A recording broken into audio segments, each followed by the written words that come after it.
अस्सलाम वालेकुम, welcome to my YouTube channel. तो आज का जो हमारा टॉपिक है वो है वाइट ब्लड सेल्स।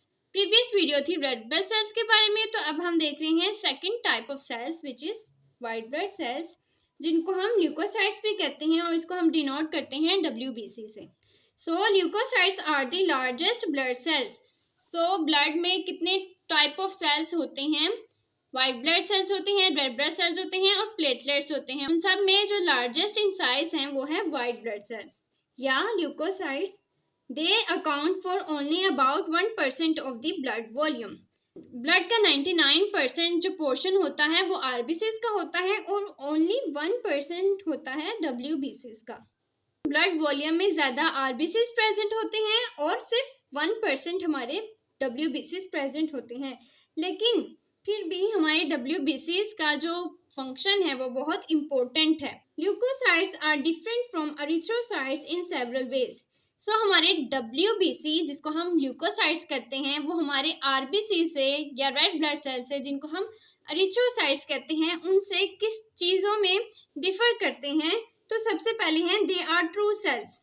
अब ट्रू सेल्स कौन से हैं? सेल वो होता है जिसका अपना न्यूक्लियस होता है और इसमें ऑर्गेनेलिज होती हैं। जस्ट लाइक हमारी बॉडी में ऑर्गन्स होते हैं ताकि हमारी बॉडी के डिफरेंट फंक्शंस को परफॉर्म कर सके, इसी तरह एक सेल के पास ऑर्गेनेलिज होती हैं जो कि हमारे सेल के डिफरेंट टाइप ऑफ फंक्शंस को परफॉर्म करते हैं। सो वो सेल जो कि एक न्यूक्लियस और ऑर्गेनेलिज को रखता है वो ट्रू सेल होता है।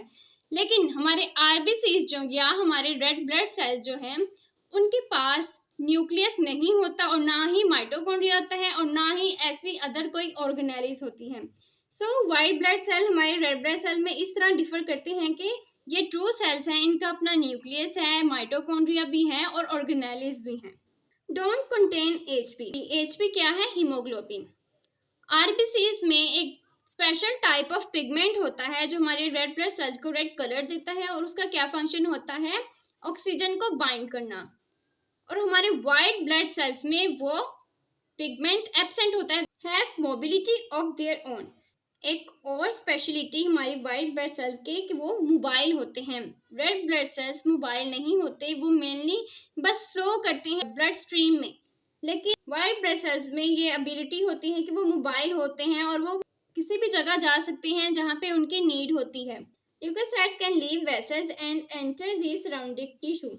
Red blood cells mainly blood vessels में ही रहते हैं। अगर किसी रीज़न की वजह से वो बाहर निकलते भी हैं तो उसको हम कहते हैं इंटरनल ब्लीडिंग, जो कि एक इंजरी हो जाती है। सो यहाँ पे भी हमारे white blood cells red blood cell से डिफर करते हैं कि वाइट ब्लड सेल्स हमारे ब्लड वेसल से निकल के सराउंडिंग टिश्यू में जाते हैं जहाँ पे उनकी ज़रूरत होती है, जहाँ पे जाके उन्होंने अपने फंक्शन को परफॉर्म करना है, जो कि या तो हमारी हीलिंग प्रोसेस को करेंगे या फिर इम्यूनिटी में अपना रोल प्ले करेंगे।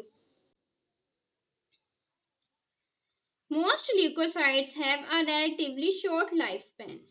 और ल्यूकोसाइट्स का जो लाइफ स्पैन होता है वो बहुत डिफर करता है। कुछ उनमें से बहुत शॉर्ट लाइफ स्पैन के होते हैं और कुछ बहुत ज़्यादा के होते हैं। मीन्स जैसे कि हमारे लिम्फोसाइट्स हैं वो ईयर्स तक रहते हैं। नेक्स्ट है प्रॉपर्टीज ऑफ WBCs कि हमारी वाइट ब्लड सेल्स के पास कौन कौन सी प्रॉपर्टीज हैं। तो सबसे पहले है डायपिडेसिस। Diapedesis is the process by which the WBC squeeze through the narrow blood vessels. ये वो प्रोसेस है जिसकी वजह से हमारे WBCs ब्लड वेसल्स से निकल के सराउंडिंग टिश्यू में जाते हैं। बिकॉज यही डिफरेंस है WBCs का रेड ब्लड सेल से कि रेड ब्लड सेल सिर्फ ब्लड वेसल्स में रहेंगे और WBCs उन ब्लड वेसल्स से डिफ्यूज आउट होके with the help of a process called diapedesis वो सराउंडिंग टिश्यू में जाएंगे और अपने फंक्शन को परफॉर्म करेंगे। नेक्स्ट है अमीबॉइड मूवमेंट। अमीबॉइड मूवमेंट क्या है? Neutrophils, monocytes and lymphocytes show amoebic movement characterized by protrusion of the cytoplasm and change in the shape. WBCs अपनी शेप को चेंज करके अमीबिक शेप बना लेते हैं। Just like unicellular organism amoeba, वो अपने साइटोप्लाज्म से प्रोजेक्शंस को निकालते हैं और फिर उस प्रोजेक्शन से मूव करते हैं, तो उसको हम कहते हैं अमीबिक मूवमेंट। सो WBCs के पास ये एक और प्रॉपर्टी है कि वो अमीबॉइड मूवमेंट को शो करते हैं। नेक्स्ट है chemotaxis. Chemotaxis is the attraction of WBCs toward the injured tissue by the chemical substance released at the site of injury. पूरी बॉडी में WBCs को कैसे पता चलता है कि कौन सी साइट है जहां पे उनका जो एक्शन है वो नीडेड है? तो इस तरह पता चलता है कि जब भी हमारी बॉडी में कोई इंजरी होती है तो डैमेज टिश्यू एक केमिकल्स को रिलीज करता है, डिफरेंट टाइप्स ऑफ केमिकल्स को, और उस केमिकल को सेंस करते हैं हमारे WBCs और फिर वो पिन पॉइंट करते हैं उस एरिया को जहाँ पे कोई भी इंजरी आई है। फिर हमारे जो WBCs हैं वो ट्रेवल करते हैं उस स्पेसिफिक एरिया में। सो कीमोटैक्सिस मेनली क्या होता है, ये उस केमिकल्स की तरफ अट्रैक्शन है जो कि हमारे साइट ऑफ इंजरी से रिलीज किए जाते हैं। नेक्स्ट है phagocytosis. Phagocytosis means eating process. Neutrophils and monocytes engulf the foreign bodies by means of phagocytosis. Mainly phagocytosis eating process को कहते हैं, और हमारे न्यूट्रोफिल्स एंड मोनोसाइट जो कि WBCs की एक टाइप है, वो क्या करते हैं, वो फॉरेन पार्टिकल्स लाइक बैक्टीरिया हो गया, वायरस वगैरह जो भी हमारी बॉडी में आते हैं उनको इनगल्फ करते हैं और उनको किल कर देते हैं। तो इस प्रोसेस को हम कहते हैं फाइगोसाइटोसिस। तो ये भी एक प्रॉपर्टी है हमारी WBCs की कि वो जर्म्स को फैगोसाइट करके उनको डिस्ट्रॉय कर देते हैं ताकि वो फर्दर जो डिस्ट्रक्टिव इम्पैक्ट्स होने थे उनके हमारी बॉडी में वो ना हो सके। नेक्स्ट है टाइप्स ऑफ WBCs। तो WBCs को उनकी ग्रैन्यूल्स और उनकी स्टेनिंग प्रोसेस की वजह से क्लासिफाई किया गया है। उनको क्लासिफाई किया गया है ग्रेनुलोसाइट्स में और एग्रेनुलोसाइट्स में। जैसे कि नेम इनका बता रहा है कि ग्रेनुलोसाइट्स वो हैं जिनमें ग्रेन्यूल्स प्रेजेंट होंगे और एग्रेनुलोसाइट्स वो हैं जिनमें ग्रेन्यूल्स एब्सेंट होंगे। एक बात नोटिस करने वाली है कि कहीं पे भी मेडिकल में अगर आप किसी भी चीज के पीछे ए देखें तो मीन्स कि वो चीज एब्सेंट है। लाइक यहाँ पे ग्रेनुलोसाइट्स, यहाँ पे अगर बताया है कि ग्रेनुलोसाइट्स हैं मीन के ग्रेन्यूल्स हैं, लेकिन यहाँ पे ए ग्रेनुलोसाइट्स है मीन्स के ग्रेन्यूल्स एब्सेंट है। बेसिकली ए किसको शो कर रहा है, एब्सेंस ऑफ ग्रेनुलोसाइट्स को। सो ग्रेनुलोसाइट्स को फर्दर 3 टाइप्स में डिवाइड किया गया है। सबसे पहले है न्यूट्रोफिल्स, फिर है एजिनोफिल्स, फिर है बेसोफिल्स। एंड ए ग्रेनुलोसाइट्स में आ जाते हैं लिम्फोसाइट्स और मोनोसाइट्स। लिम्फोसाइट्स फर्दर 3 टाइप्स में डिवाइड हैं। सबसे पहले हैं बी लिम्फोसाइट्स, फिर है टी लिम्फोसाइट्स एंड लास्ट है नेचुरल किलर सेल्स NKC। अब इन सबको 1 बाय 1 देखते हैं। सबसे पहले आता है, अगर हम ग्रेन्युलोसाइट से शुरू करें तो सबसे पहले हैं उसमें न्यूट्रोफिल।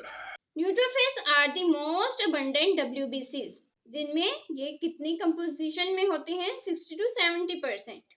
अगर हम WBCs के काउंट को देखें तो न्यूट्रोफिल्स सबसे अबंडेंट अमाउंट में प्रेजेंट होने वाले WBCs हैं, found normally in blood stream.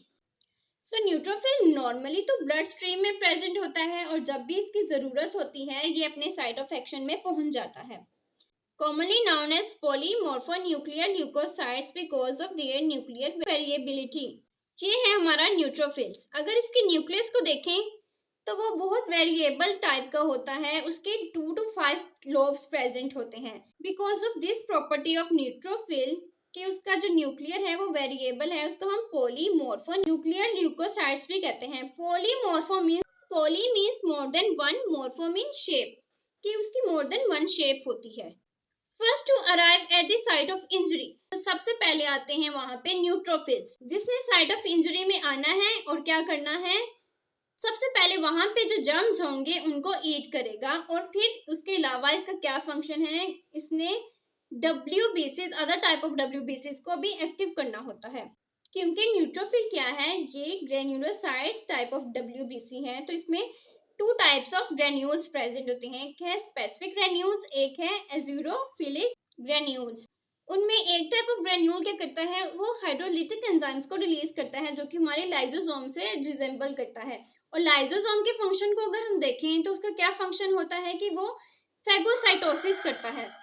Next है उसमें अदर टाइप ऑफ ग्रेन्यूल्स क्या सीक्रेट करते हैं, एंटीमाइक्रोबियल प्रोटीन, जिसको हम डिफेंसेस भी कहते हैं, और इसका क्या फंक्शन होगा, कोई भी माइक्रोब होगा उसको किल करना। Act as a phagocytic cells and release super oxide and hydrogen peroxide are formed to kill microorganism. So neutrophil basically क्या है, ये एक फेगोसाइटिक सेल है। जब भी कोई इंजरी होगी तो सबसे पहले इसने वहां पे जाना है, जर्म्स को ईट करना है, उनको डिस्ट्रॉय करना है। और वो कैसे करता है, with the release of super oxide and hydrogen peroxide. इसके रिलीज की वजह से जो ऑर्गेनिज्म होता है वो किल हो जाता है। अगर हम इसके लाइफ स्पैन को देखें तो ब्लड में ये 6 to 7 आवर्स तक रहते हैं और टिश्यू में ये 1 to 4 डेज तक सर्वाइव करते हैं। नेक्स्ट है एजिनोफिल्स। एजिनोफिल्स constitute 2 to 4% ऑफ ल्यूकोसाइड्स। सो ये हमारे ल्यूकोसाइड्स का 2 to 4% बनाते हैं। these cells have bilobed nucleus। अगर हम इस सेल को देखें तो इसका जो न्यूक्लियस है वो बाइलोब्ड होता है, मीन्स कि उसके 2 लोब्स प्रेजेंट होते हैं। their number is found to be increased in response to parasitic infection। So basically eosinophil तब रिलीज होगा जब बॉडी में कोई पैरासाइट अटैक करेगा। सो एजिनोफिल की जो प्रोडक्शन है वो कब इंक्रीज होगी, in this case of parasitic infection. Rare in blood mucus membrane. अगर हम अपने एजिनोफिल की प्रेजेंस को देखें तो ये ब्लड में रेयरली पाए जाते हैं, लेकिन ये म्यूकस मेम्ब्रेन में ज्यादा पाए जाते हैं। अब म्यूकस मेम्ब्रेन किसकी, अपर रेस्पिरेटरी ट्रैक्ट की, जीआईटी की और लोअर यूरिनरी ट्रैक्ट की। तो यहाँ पे हमारे एजिनोफिल्स ज्यादा प्रेजेंट है। अगर ब्लड में एजिनोफिल्स की कंसंट्रेशन ज्यादा हो जाए तो वो किस चीज को इंडिकेट कर रहा है कि हमारी बॉडी में या तो कोई एलर्जी हो गई है लाइक अस्थमा, या फिर हमारी बॉडी में किसी पैरासाइट का इन्फेक्शन या अटैक हुआ है। अगर हम एजिनोफिल्स की लाइफ स्पैन को देखें तो ये ब्लड में 10 आवर्स तक रहते हैं और टिश्यू में 10 डेज तक रहते हैं। और इनका फंक्शन क्या है, destroying large parasite by major basic protein. So eosinophil के पास ग्रेन्यूल्स होते हैं जो कि एक प्रोटीन बनाते हैं जिसको हम मेजर बेसिक प्रोटीन कहते हैं। और उसका फंक्शन क्या है, पैरासाइट लाइक हुकवर्म इन सबको किल करना और उसके टॉक्सिन्स को रिमूव करना। Involved in allergic reactions like asthma. और उसके अलावा हमारे एजिनोफिल्स इन्वॉल्व होते हैं एलर्जिक रिएक्शंस में लाइक अस्थमा में। नेक्स्ट है बेसोफिल, जो कि लास्ट टाइप है हमारी ग्रेन्युलोसाइट्स की। Make up less than 1% of the blood leukocytes. So basophil सबसे कम अमाउंट में प्रेजेंट होते हैं। The nucleus is divided into irregular lobes और एस शेप्ड।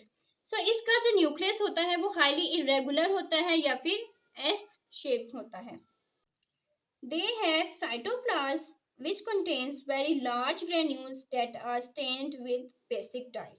So बेसोफिल क्या है, बेसो मीन बेसिक, तो इसका मतलब कि हमारे बेसोफिल बेसिक डाई से डाई होते हैं, एजिनोफिल एसिड डाई से। और न्यूट्रोफिल का मतलब है, जैसे कि उसका नेम भी शो कर रहा है, कि ये बहुत बेसिक और एसिड डाई से स्टेन किए जाते हैं, इसलिए इसको हम कहते हैं न्यूट्रोफिल। सो बेसिकली बेसोफिल के जो ग्रेन्यूल्स होते हैं वो बहुत लार्ज इन साइज होते हैं और वो स्टेन किए जाते हैं with basic dice. The granules contain mainly histamine and heparin. So basophil के जो ग्रेन्यूल्स होते हैं वो क्या कंटेन करते हैं, वो 2 कंपोनेंट्स को कंटेन करते हैं, एक हिस्टामिन है एंड सेकंड है हेपारिन। हिस्टामिन क्या है, ये एक सब्सटेंस है, एक कंपाउंड है जो जब रिलीज किया जाता है तो हमारी जो ब्लड वेसल्स हैं वो डायलेट कर दी जाती हैं। बेसिकली किस टाइम पे रिलीज किया जाता है, जब कोई इंजरी हो या इन्फ्लामेशन हो। और वो ये इसलिए रिलीज किया जाता है कि जब ये रिलीज होगा हमारी ब्लड वेसल्स डायलेट करेंगी और उस साइड में जहाँ ब्लड की बहुत जरूरत है वो वहां पे ज्यादा से ज्यादा जाएगा। और ब्लड में ही तो होते हैं व्हाइट ब्लड सेल्स, तो in the site of injury या इन्फ्लामेशन ज्यादा से ज्यादा ब्लड जाएगा। एक तो उसकी अदर नीड ऑफ ऑक्सीजन वगैरह भी पूरी होगी और WBCs उस जगह में जाके हीलिंग प्रोसेस को स्टार्ट करेंगे।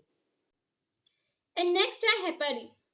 हेपारिन क्या है, ये एंटीकोगुलेंट है, मींस कि ये ब्लड क्लॉटिंग को प्रिवेंट करता है। अब ब्लड क्लॉटिंग को प्रिवेंट इसलिए किया जा रहा है कि जब ब्लड फ्लो कर रहा होगा साइट ऑफ एक्शन में तो वहां पे कोई क्लॉट ना बने जो कि ब्लड के फ्लो को कम कर दे। और इसका भी बेसिकली एंड पे यही होगा, ये इसलिए रिलीज किया जा रहा है ताकि जो ब्लड फ्लो है वो साइट ऑफ एक्शन में या साइट ऑफ इंजरी में ज्यादा से ज्यादा हो। These cells play an important role in the allergy. Just like eosinophil, basophil भी किसमें अपने रोल को प्ले करते हैं, एलर्जी में। नेक्स्ट है लाइफ स्पैन हमारे बेसोफिल का कितना होता है 60 to 70 आवर्स होता है। अब नेक्स्ट है second type of WBCs which is agranulocytes. अब ए ग्रेन्युलोसाइट्स में सबसे पहले है lymphocytes accounting for 25% are the second most numerous. हमारे WBCs में मोस्ट अबंडेंट है न्यूट्रोफिल और फिर आते हैं हमारे लिम्फोसाइट जो कि हमारे वाइट ब्लड सेल्स का 25% को फॉर्म करते हैं। The nucleus is normally spherical but may indented. So lymphocytes का जो न्यूक्लियस होता है मेनली ये स्फेरिकल ही होता है लेकिन सम टाइम वो स्लाइटली इंडेंटेड भी होता है and it's surrounded by thin rim of blue cytoplasm. और इस न्यूक्लियस के अराउंड एक पेल ब्लू साइटोप्लाज्म की थिन रिम प्रेजेंट होती है जो कि माइक्रोस्कोप से विजिबल होती है। Relatively few in blood because mostly associated with lymphoid tissue। अगर हम इसकी प्रेजेंस को देखें तो लिम्फोसाइट्स रेयरली ब्लड में प्रेजेंट होते हैं बिकॉज इनका फंक्शन जो है वो किससे एसोसिएट होता है लिम्फॉइड सिस्टम में। और लिम्फॉइड सिस्टम में क्या आ जाता है हमारे लिम्फ नोड्स आ जाते हैं और स्प्लीन आ जाते हैं। वहाँ पे इनका मेनली रोल होता है हमारी इम्यूनिटी में। वहाँ पे जाके इन्होंने इम्यूनिटी रिलेटेड जितने भी फंक्शंस होते हैं उसको परफॉर्म करना होता है। अगर हम लिम्फोसाइट्स की फर्दर टाइप्स को देखें तो इसमें सबसे पहले है natural killer cell recognize and destroy altered cells or cells that have been infected by viruses। So ऐसे cells जो कि नॉर्मली से altered हो उनमें कोई इन्फेक्शन है या इंजरी है वहाँ पे आते हैं नेचुरल किलर सेल्स और उस सेल को इनगल्फ कर देते हैं और डिस्ट्रॉय कर देते हैं ताकि वो सराउंडिंग सेल्स जो हैं उनको इफेक्ट ना कर सके। सो नेचुरल किलर सेल एक फैगोसाइटिक सेल की तरह एक्ट करता है। और नेक्स्ट है beta cells produce antibodies which work on bacteria and virus and neutralize them.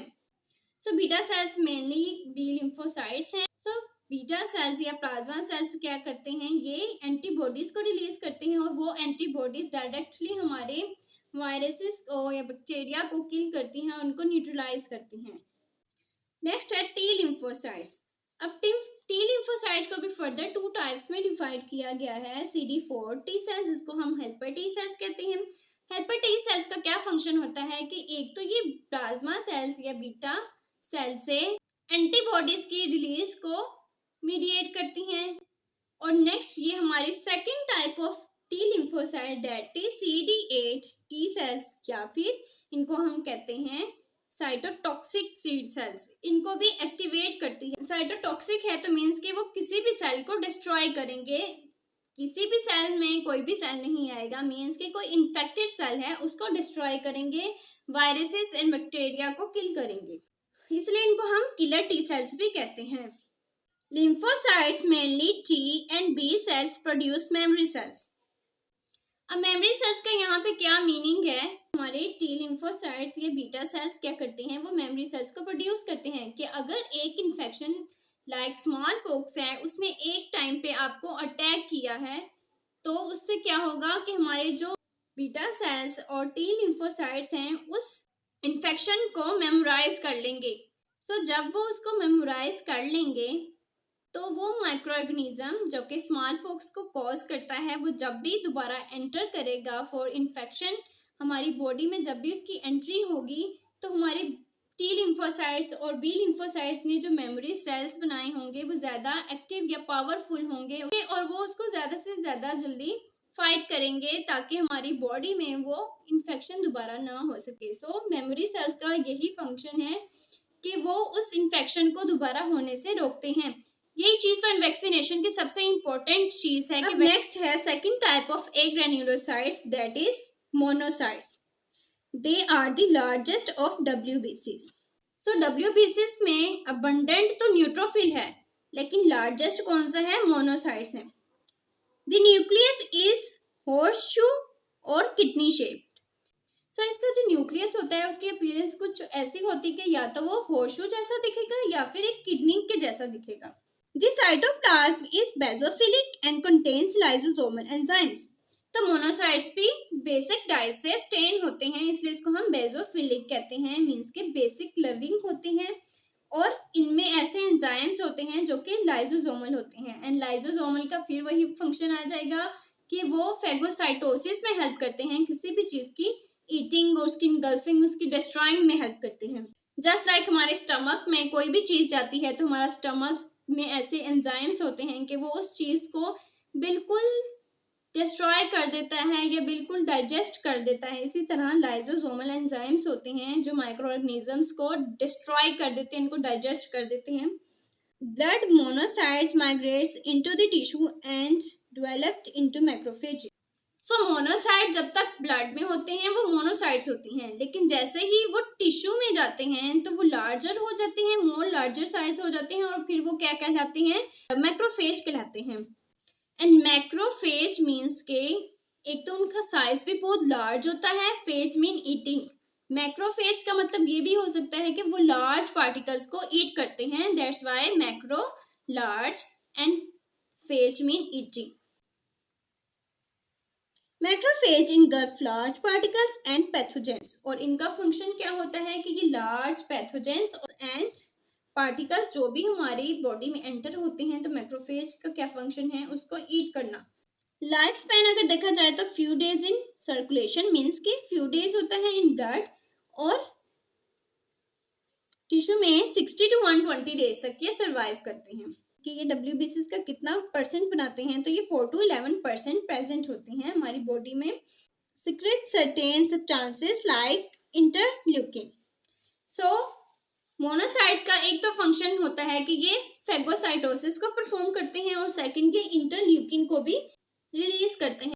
Have important functions in inflammatory cascade and immunity. So जहाँ पे भी इंफ्लेमेशन होगी वहाँ पे जितने भी माइक्रो ऑर्गेनिजम्स होंगे वहाँ पे जाके इसको इनगल्फ करना है, और macrophage other types of blood cells को भी इनवाइट करता है, एक्टिव करता है, ताकि वो साइट ऑफ इंजरी में आ सके। सो ये इम्यूनिटी में भी परफॉर्म कर रहा है अपना रोल, एंड सेकंड के इन्फ्लेमेशन में भी अपना रोल प्ले कर रहा है।